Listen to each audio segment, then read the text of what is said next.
Good evening, and thank you for joining us tonight. Federal and local authorities are investigating two ballot drop boxes that were set on fire early this morning. The incidents took place in Portland, Oregon, and nearby Vancouver, Washington. Police in Portland report that an incendiary device was placed in a ballot box. The fire damaged 3 ballots, and the rest were protected by an internal fire suppressant. Police in Vancouver say a ballot box caught fire from a suspicious device placed next to it. The fire destroyed hundreds of ballots. Local election officials are advising voters who use the ballot box after 11 a.m. Saturday to check their ballot status. The drop boxes are located about 15 miles apart. Authorities say there's evidence that the two fires are connected. They've also identified a suspect vehicle. Both Oregon and Washington are vote-by-mail states, meaning every registered voter receives a ballot by mail. The ballot box in Vancouver is in Washington's 3rd congressional district, where one of the most competitive House races in the country is taking place. The FBI is looking into both incidents with the help of local law enforcement. Early voting in New York, New Jersey, and Michigan kicked off over the weekend. A record-breaking number of ballots were cast in the 3 states.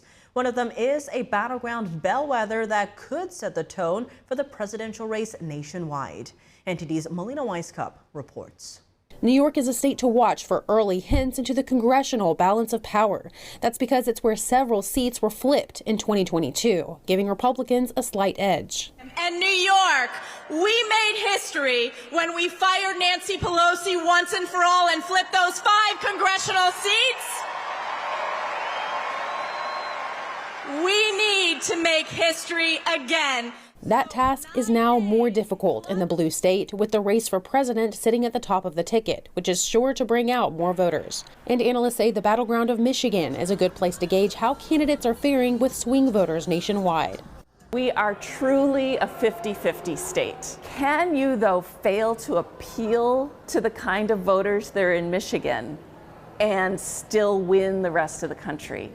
I don't know. Right? Because if you fail to appeal to some of the things that Michigan cares a lot about, then that means for sure you're failing to appeal to Wisconsin and you're failing to appeal to Pennsylvania. With Trump and Harris at a tie in Michigan, the battleground is expected to come down to the wire. We just know it's going to be close. All the polls have consistently shown that this is a neck and neck race. Either it's tied or plus or minus 1.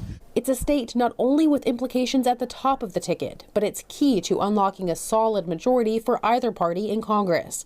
Republicans are eyeing Democrat seats to make up for losses elsewhere, while candidates vie for an open Senate seat. Democrat Alyssa Slotkin is hopeful a so-called secret women's vote will propel her to victory. We have women in red areas who are not telling their husbands how they vote, who are not talking about with their friends and family, but who are going to vote for Democratic ticket, right? And we know she's leading her Republican challenger in polling with the election now just 8 days away. Reporting from Washington, D.C., Melina Weiskup, NTD News. Just a little more than a week before Election Day, more than 45 million people have already cast their ballots across the country. That's according to data from the University of Florida's Election Lab.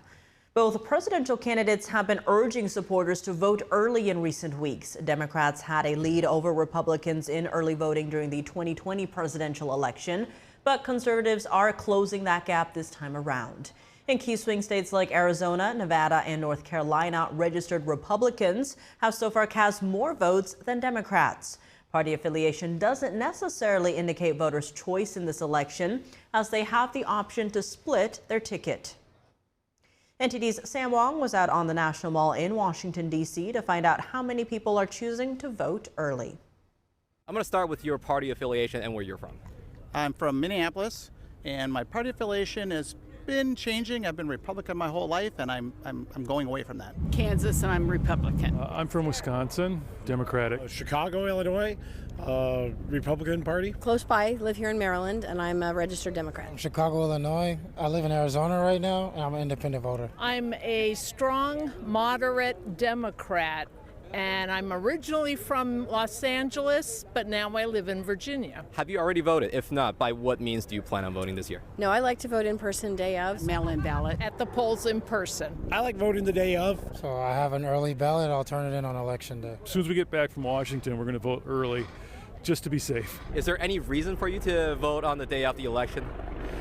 Just feel like it's a fun little holiday, kind of. I really like that it's a kind of day to celebrate the community that I'm part of. I always show up at the polls and vote in person. I go as a family with my daughter, my son, my mother-in-law, my uncle, a variety of us that all live in the same neighborhood, and we walk over and vote together. It's a tradition. Why voting early?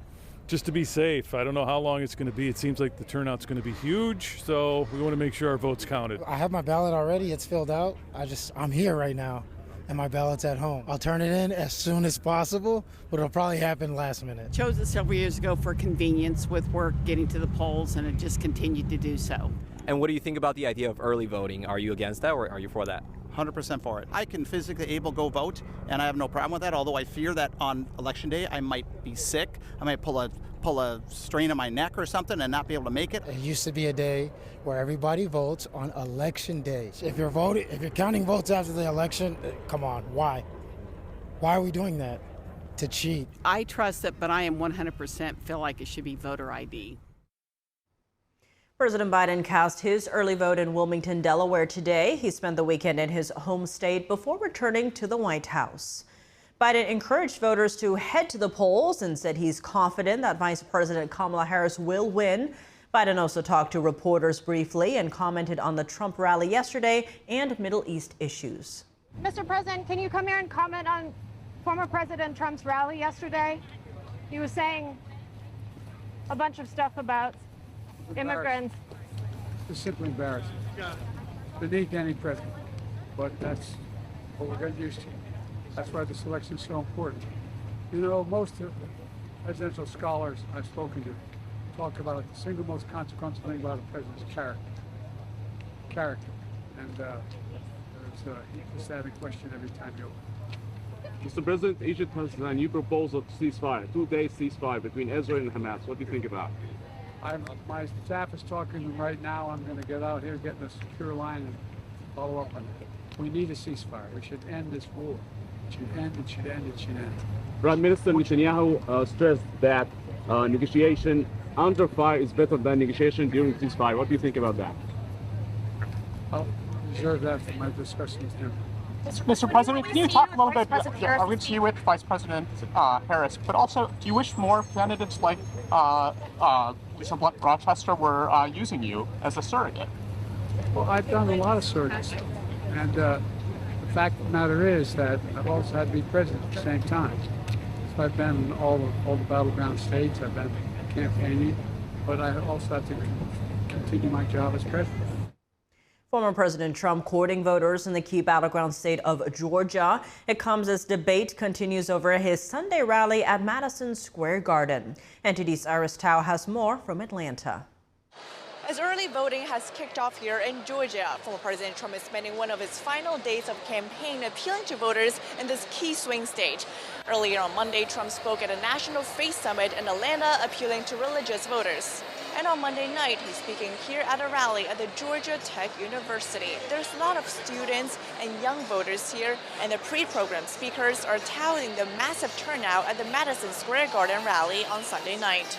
There was hundreds of thousands of New Yorkers that turned out in Manhattan and supported President Trump, and they filled Madison Square Garden. But a New York City rally is facing controversies as Vice President Kamala Harris's campaign is highlighting a joke by a comedian at the rally that it says is racist. I think last night Donald Trump's event in Madison Square Garden really highlighted a point that I've been making throughout this campaign. Meanwhile, Trump's running mate, Senator J.D. Vance, responded on Monday, calling on the Harris campaign to focus more on issues that he says the American people actually care about. I haven't seen it. I'm not going to comment on the specifics of the joke, but I think that we have to stop getting so offended at every little thing in the United States of America. I'm so over it. And on Tuesday morning, Trump is holding a press conference at Mar-a-Lago before traveling to another key battleground state, Pennsylvania. Reporting from Atlanta, Iris Tao, NTD News. Israeli forces launched their much-anticipated attack on Iran over the weekend. Meanwhile, Israel reported a significant discovery after they raided a hospital in the Gaza Strip. NTD's Jason Perry has the latest.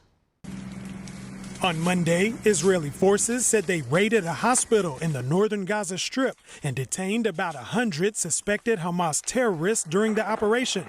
They also reported finding intelligence documents and weapons inside the hospital. Israel said they enabled civilians to leave the hospital before conducting the raid on Friday. Israel also reported helping activate an additional generator for the hospital to maintain electricity and oxygen for the patients. The Hamas-run health ministry, on the other hand, said that no Hamas terrorists were at the hospital. However, Israeli forces released video of an interrogation of an ambulance driver from that same hospital, and he was asked about the presence of Hamas at the hospital. Hamas military operatives are present. They are in the courtyards, at the gates of the buildings, in the offices of Kamal Adwan Hospital. They operate ambulances to transport their wounded military operatives and to transport them for their missions, and this instead of using the ambulances for the benefit of civilians. Meanwhile, near Tel Aviv, Israeli police said one person was killed and about 40 were injured when a semi-truck rammed into people at a bus stop near a military base. Police said an armed civilian, quote, neutralized the truck driver with gunfire. Israelis have faced numerous car ramming attacks in recent years. Also over the weekend, Israeli forces carried out their much-anticipated attack on Iran. Israel Defense Forces spokesperson Daniel Hagari made the announcement early Saturday morning. In response to months of continuous attacks from the regime in Iran against the state of Israel, right now, the Israel Defense Forces is conducting precise strikes on military targets in Iran. And hours later, he said the attack had been completed. We have attacked precisely and targeted targets in different areas of Iran, including areas with manufacturing facilities that Iran used to launch missiles toward the state of Israel over the past year. At the same time, we have attacked Iran's surface-to-air missile arrays and air capabilities, which were designed to limit Israel's air action to operate in Iran. And on Monday, Iran's foreign ministry spokesman said Iran will use, quote, all tools available in responding to Israel's attack. Jason Perry, NTD News. The U.S. and NATO today confirming that Russia is training many more North Korean troops than previously known. This is increasing tensions in Korea as well. The North now accuses South Korea of flying drones across the border. NTD's international correspondent Arian Pazdar has the latest, starting with an update on the battlefield in Ukraine. At least 5 people are dead and 5 more injured in Ukraine's Kherson. That's according to Ukrainian officials who say Russia attacked the city throughout Sunday. A post office clerk died immediately after a building was hit in the afternoon.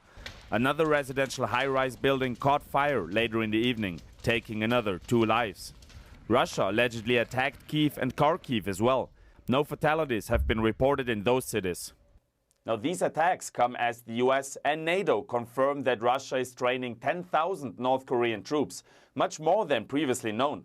Now, the Pentagon says it has serious concerns that those soldiers will be fighting against Ukraine. And in that case, the North Korean troops will be seen as targets and come under fire. The Pentagon says it would allow Ukraine to use American weapons against North Korean troops. A spokesperson says the US won't add any new restrictions. And the State Department on Monday also confirmed that the troops are moving closer to Ukraine, but it didn't specify exactly how close they are. A spokesperson suggested that China might be partially responsible for the strong ties between Russia and North Korea. They have an influential voice in the region, and they should be concerned about steps that Russia has taken to undermine stability. They should be concerned about steps that North Korea has taken. NATO Chief Mark Rutte criticized the Moscow-Pyongyang alliance on Monday. Yet another breach of UN Security Council resolutions. And 3, a dangerous expansion of Russia's war. And this expansion is not only affecting Russia and Ukraine. Tensions on the Korean peninsula keep rising too. North Korea is condemning the South for allegedly flying drones across the border and over Pyongyang. The South on Monday saying North Korea started it. Over the past 10 years, North Korea has permeated our airspace more than 12 times. If North Korean drones infiltrate our airspace, We will respond accordingly. North Korea on Monday said that the South used drones to drop propaganda leaflets over Pyongyang earlier this month. South Korea dismissed the claims, but tensions keep rising. Last week, South Korea reported that the North issued firing orders to its troops at the Korean border. So far, no solution to ease the pressure seems to be in sight. Arian Pastar, NTD News. Welcome back. I'm Tiffany Meyer. Elon Musk is being sued over his $1 million giveaways. To enter, voters must pledge to support the First and Second Amendments. Philadelphia's DA is calling it an illegal lottery. Judy Kimura. Elon Musk's daily $1 million giveaways. Oh, thank you. Hit with their first lawsuit. Philadelphia DA Larry Krasner says Musk is running an illegal lottery. The lawsuit claims all lotteries in Pennsylvania must be regulated by the Commonwealth of Pennsylvania. It says lotteries must follow state regulations, including procedures for claiming prizes, the use of lottery funds, and disclosures on the odds of winning. Krasner says Musk also needs to publish a complete set of lottery rules. We needed to get the legacy media to talk about it.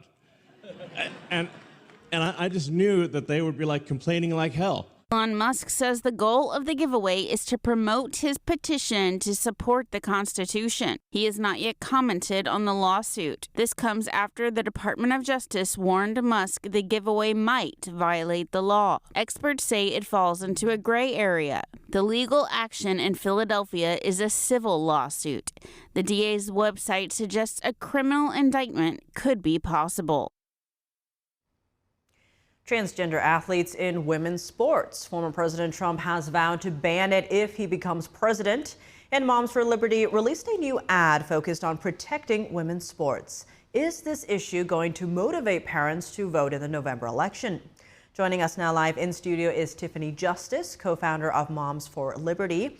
Tiffany, thank you so much for joining us. Great to see you in person. Yeah, it's wonderful to be here in person. Thanks. Now, with the election down to the wire here, a lot of focus is on what issues will get voters out to the polls. Now, Moms for Liberty, which you're with, just released a new ad on protecting women's or girls' sports, highlighting the transgender issue. Now, how motivating of an issue do you see this in getting moms and also dads out to the polls? Yeah, absolutely. And this ad was really focused on dads, telling them that it's important to show up for your girls on the sports team in their lives every day. It's important to show up for them on election day too. And we need dads to vote to protect their daughters' dreams. And there are a lot of girls who have dreams of going into athletics and being on athletic teams. And it's absolutely wonderful to see that dads are stepping up and protecting a girl's right to play on a sports team. And on that note, what are you hearing from parents around the country on this topic? We're hearing from moms and dads that are really concerned about it. In fact, all of the polling that we've seen shows this is not a partisan issue. I don't know where Democrat candidates and elected officials are on this issue because there's a tidal wave of evidence barreling down in the United States showing that gender-affirming care is not what's best for kids. Americans do not want boys playing on their girls' sports teams or in their girls' bathrooms or locker rooms. And I think what you're going to see is really a resounding amount of support for any candidate on the ballot who's willing to stand up and protect women's sports. And when it comes to solutions on this topic, we actually just saw the New York Post reporting on a study that came out earlier this month, which was presented at the UN. It showed that female athletes have lost more than 900 medals to transgender competitors. This is across 29 different sports. Now, how do you see Trump's presidency campaigning for women's sports? What kind of changes will we see under his presidency? Yeah, well, first of all, it was great to see the UN get something right. They get a lot wrong lately, and so it was wonderful to see the fact that they recognize we have a huge problem here. A woman losing in women's athletics to one man is too many. What do we see in a Trump presidency? President Trump said to me when I was interviewing him that he's going to take a really hard stand on this. He thinks it's absolutely ridiculous that there are men playing in women's sports, and he's going to do everything he can to put a stop to it. Unlike the Biden-Harris administration that issued new Title IX regulations that will use the force of the federal government to require public schools to allow boys to play on girls' sports teams, American parents are not having it. And Tiffany, you have actually come out and fully endorsed Trump. You have participated in many Trump campaign events. You actually just spoke last night at Madison Square Garden here in New York. What made you decide to get directly in, say, the political arena with Trump? Yeah, this was actually one of the first campaign events I've done for President Trump to speak, and I was so honored to be able to say the prayer. And it was a prayer about unity, bringing Americans together, hoping for a bright future for our kids. And so, yes, I endorsed him personally. Moms for Liberty only endorses in school board races. You know, local politics are incredibly important, so I really urge everyone to go out, make sure you're voting for school board. But I'm incredibly proud to support President Trump. He signed our parent pledge, and he's made it very clear to me that he stands in defense of our fundamental right to raise our children. So I'll be there voting for him on Election Day, and I just ask every American to vote as well. Well, Tiffany, just as co-founder of Moms for Liberty, thank you so much for being here. Thanks for having me in studio. Fans of McDonald's are getting some good news after a bad week for the company. Locations that haven't been serving quarter pounders due to an E. coli outbreak are putting them back on the menu. McDonald's says that's because it has ruled out the burger's beef patties as the source of the illnesses. For now, the newly restored quarter pounders won't quite be the same. Here's the story. McDonald's says it's putting the quarter pounder back on menus nationwide. That's after an E. coli outbreak tied to the burgers prompted their removal from locations in some states. The Colorado Department of Agriculture says it tested beef patties from restaurants associated with the outbreak and found no E. coli. McDonald's says that result and other data lead it to believe the patties were not what made people sick. The CDC says the outbreak has caused at least one death, more than 20 hospitalizations, and dozens of other cases. And the more the night went on, the worse and severe the cramping got, to the point that my kidneys were hurting really, really bad. Investigators think another potential source of the outbreak could be contaminated onions. McDonald's says locations that got them from the Taylor Farms facility in Colorado Springs will serve quarter pounders without that topping for now. That's as federal regulators continue to investigate. It will be over when the science says it's over, when we can conclusively say this is what happened. Boeing launched a stock offering today that could raise up to $19 billion. The effort comes amid a worker strike and a year-long safety crisis. Boeing launched a major stock offering on Monday, which could raise up to $19 billion. The playmaker wants to strengthen finances squeezed by a month-long worker strike and a year-long safety crisis. The US giant is offering 90 million shares of common stock and $5 billion in depository shares. The move should boost Boeing's battered finances. It's been hit hard since roughly 33,000 workers walked off their jobs in September. That stopped production of models including its cash cow 737 MAX aircraft. The firm was already in trouble after a regulator capped production of its MAX jets following a January mid-air panel blowout. The combination of production and labour problems has caused Boeing to burn cash the last 3 quarters. Last week, the company reported a $6 billion third quarter loss and said it would burn cash next year. Striking workers also rejected an improved contract on the same day. A capital raise is for Boeing to preserve its investment-grade credit rating. Ratings agencies have warned a prolonged strike may lead to a downgrade in Boeing's credit rating, which could push up the cost of capital. The strike is also costing the company more than $1 billion per month. That's according to one estimate released before Boeing announced it would cut 10% of its workforce. Earlier this month, Boeing entered into a $10 billion credit agreement with banks. It also announced plans to raise up to $25 billion through stock and debt offerings. Chinese police tightened their clampdown on Halloween celebrations over the weekend in some southern cities, including Shanghai, China's most international city.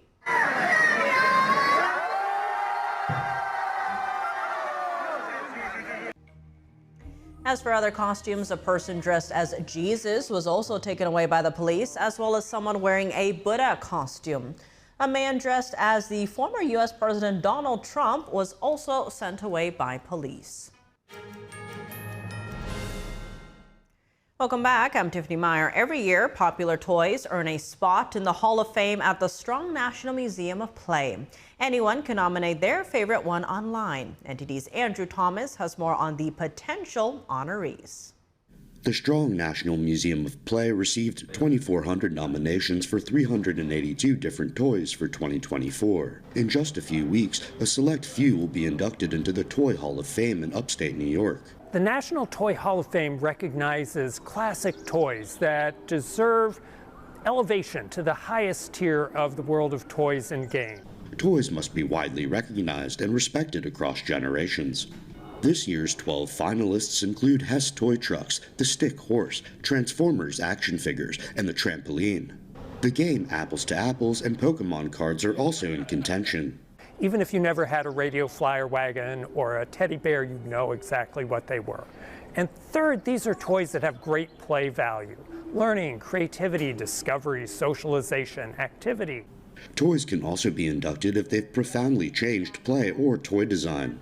Those are often toys and games that are really kind of open-ended, that allow a lot of latitude, a lot of room for a child's imagination to take part. So think of an Etch-a-Sketch or Crayola crayons or a dollhouse.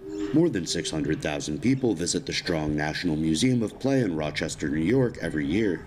84 toys have earned the honor since the Hall of Fame opened in 1998. The new Hall of Fame inductees will be announced next month. Andrew Thomas, NTD News.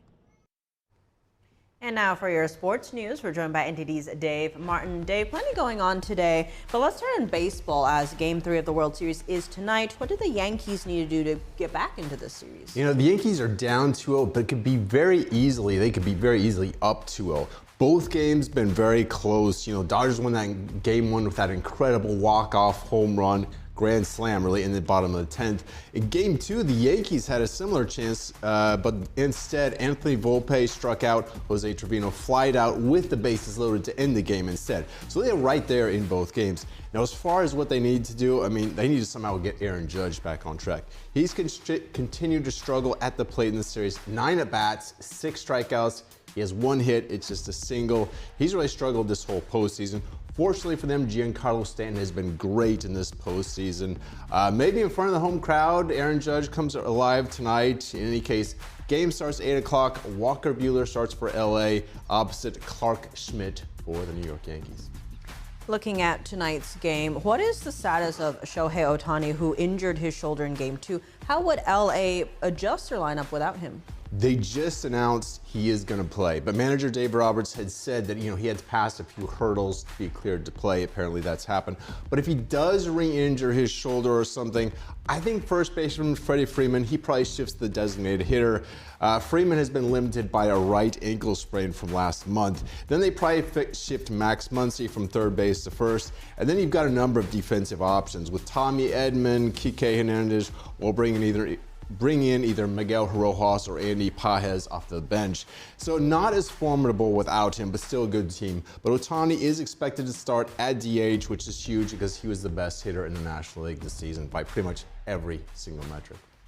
Well, shifting gears to college football, with about a month left in the regular season, if you had to predict the 12-team playoffs at this point, who would they be? I am glad you asked. These 12-team playoffs, the 12 teams are going to be made of 5 highest-ranked conference champions and 7 at-large bids.